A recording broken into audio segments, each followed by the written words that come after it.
Hello and welcome to Moment of Truth on Labour Social.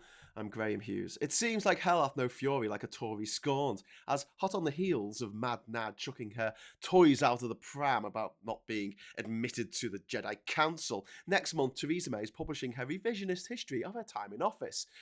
But at least the title hits the nail on the head. Abuse of power.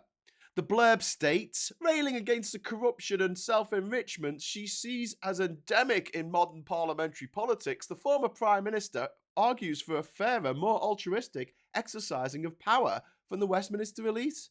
Oh really? Sorry, is this the same woman behind the go-home vans?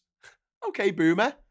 I started off with the view that we had to find a way of doing Brexit that recognised the concerns of the 48% who voted Remain, she said. All right. Was that before or after she activated Article 50 without a Scooby-Doo about what we were going to do for a trade deal? Without a thought for the millions of EU citizens living here or Brits living in the EU? Was that before or after she concocted her unworkable red lines or stood up in Florence and called me, my mum, my partner and everyone I actually like citizens of nowhere? It's testament to just how much the Tories have broken politics in this country that compared to the three irredeemable bastards who came after her, she comes across as the sensible one. She'd love us to forget that her disastrous campaign that gave the former leader of the Labour Party a chance to pretend he won. He actually lost. She would love to think that when she was Home Secretary, she actually made anything better. Fun fact, she didn't. She'd love us to regard her as the best of a bad bunch, the last honourable Tory, when the reality is that she courted the extremists of the DUP and ran into the arms of the then newly elected sex pest in chief, Donald Trump, with such speed it made googly-eyed fangirl Marjorie Taylor Greene seem rather chill in comparison.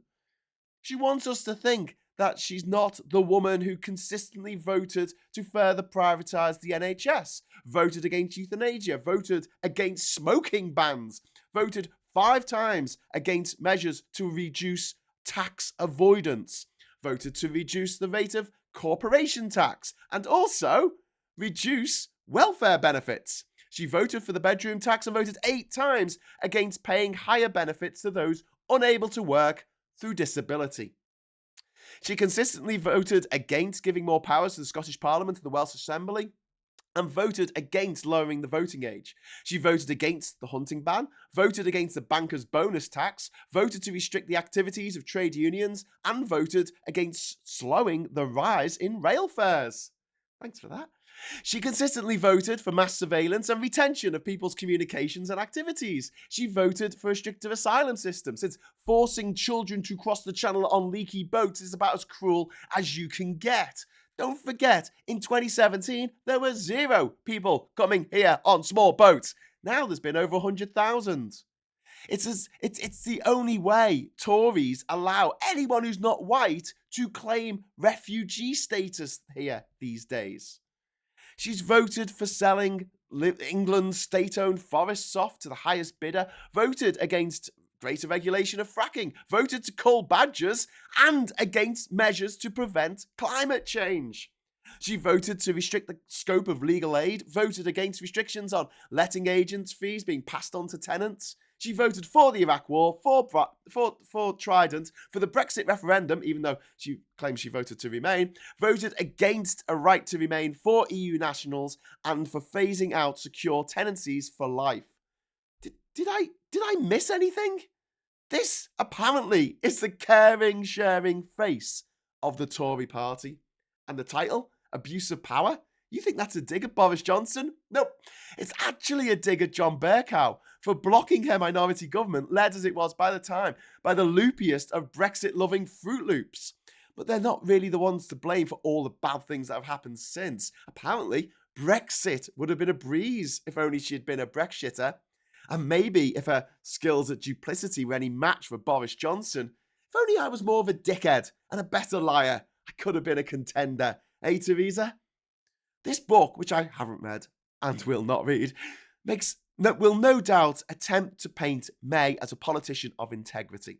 According to the former PM herself, MPs are public servants. They're not members of a VIP club. Funny how she's saying that now she's out of government after her husband made what was deemed a killing out of his role as an investment relationship manager for the Capital Group. Capital Group being one of the largest shareholder in arms manufacturer BAE Systems, whose share price rocketed when May supported Allied airstrikes in Syria in 2018, killing in more ways than one. Railing against corruption and self-enrichment, are you, Mrs. May? How interesting.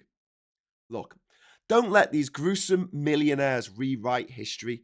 The Tories don't give a toss about anything but making life more and more insufferable for the 99% while feathering their own nests and wriggling out of any responsibility they hold for the absolute state of the nation after 13 years of Tory misrule.